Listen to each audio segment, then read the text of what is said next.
Hey y'all, and welcome back to Caitlyn's Corner. So this week our theme is celebrating Aviation Day, which is celebrated on the 19th. So that will be Wednesday. So aviation, that means things that can fly, like airplanes, hot air balloons, helicopters, okay?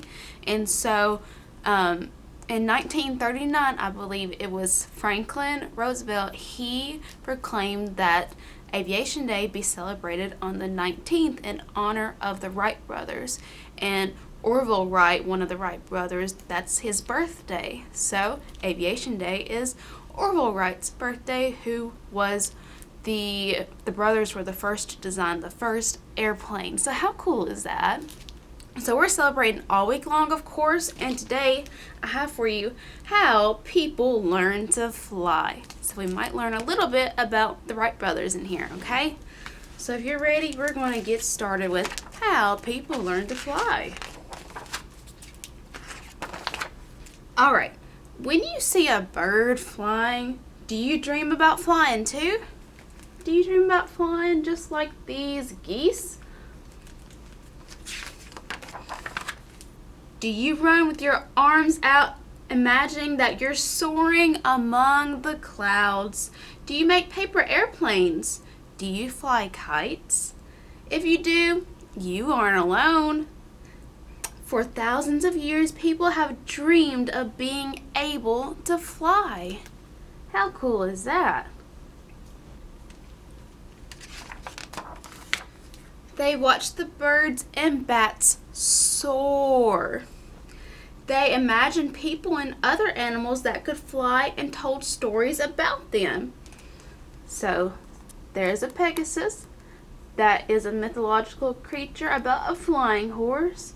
And there's Icarus, that's also a mythology story about a man who tried to fly by attaching feathers to his arms. They designed machines that they thought would be able to fly. They had many ideas. As they tried each new idea, they learned a whole lot. That's what it takes to learn, trying different things and seeing what works and what doesn't. They learned about gravity.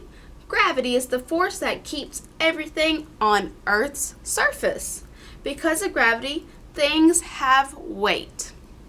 If there were no gravity, people, dogs, cats, and everything else would go floating off into space. So thank goodness for gravity, because that means you can stand on your 2 feet. Gravity keeps us on the ground even if we would rather be flying. So thanks, gravity. People also learned about air. Air is made of tiny particles called molecules. When you walk or run, you push through air molecules. They push back on you too, even though you don't usually feel the push unless the wind blows. People learned that wind could push a kite into the sky. So the wind moves over the kite and lifts the kite up. And the kite tail and string keep the kite at the right angle to the wind. Did you know there's a whole science of flying kites? When air molecules push back on a moving object, that is a force called drag. You can feel drag for yourself. Hold out your arms. Now spin around. Are you spinning yet? Feel the push of air on your arms and hands? That's called drag. Like gravity, drag works against objects that are trying to fly. So it must take a lot of work to fly if you're trying to work against gravity and drag. Kites were useful and fun, but people wanted more. They wanted to fly like the birds. Fly like the birds. Birds had something that kites didn't. Birds had wings. Are we on to something now? People made wings and strapped them to their arms. They flapped their arms, but couldn't fly. In England, Monk Elmer broke his legs in AD 1010 after a 15-second flight. So he strapped some wings to his arms, but that didn't quite work for him. So they built gliders, light aircraft with wings. Some didn't work, but some did.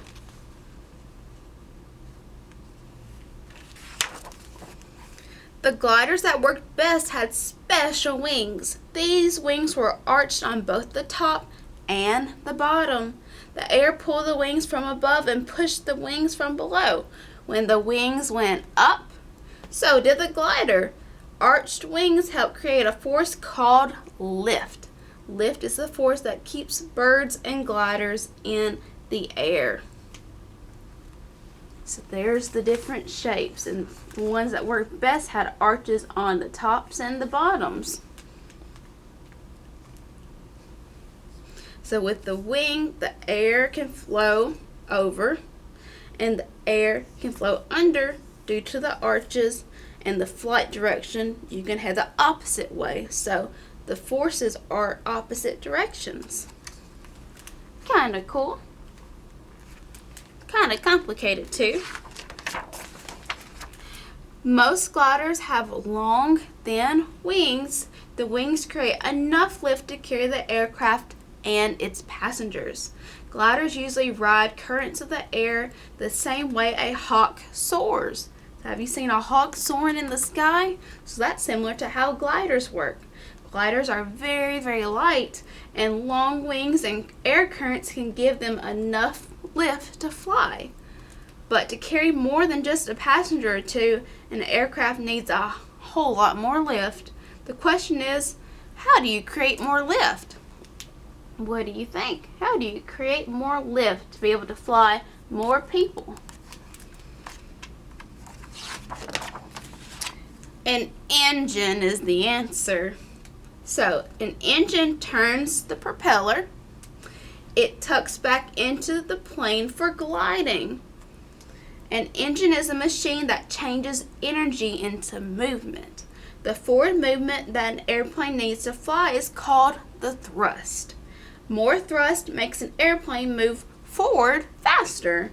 Moving faster creates more lift, and with more lift, an airplane can carry more weight. So, an aircraft with an engine can carry passengers or cargo. So this one, the Wright brothers aircraft engine, that is the one that they designed. Remember we talked about the Wright brothers earlier? And how Orville Wright, on the 19th, is Aviation Day in honor of his birthday. In 1903, the Wright brothers figured out how to get wings and an engine to work together in order to give an airplane enough thrust to fly. They made the first powered flight at Kitty Hawk, North Carolina. So there's the first powered aircraft. Since then, people have made airplanes that can fly faster than sound can travel. They have made airplanes that can fly all the way around the world without stopping. So there's a supersonic fighter jet. I imagine it's super, super fast. Today, thousands and thousands of people travel in airplanes every day. People really have learned how to fly. Have you flown in an airplane before? So I hope you enjoyed how people learn to fly, and I hope you learned a little bit how people learn to fly. So thank you for celebrating Aviation Day with us this week, and I hope to see you tomorrow. Bye.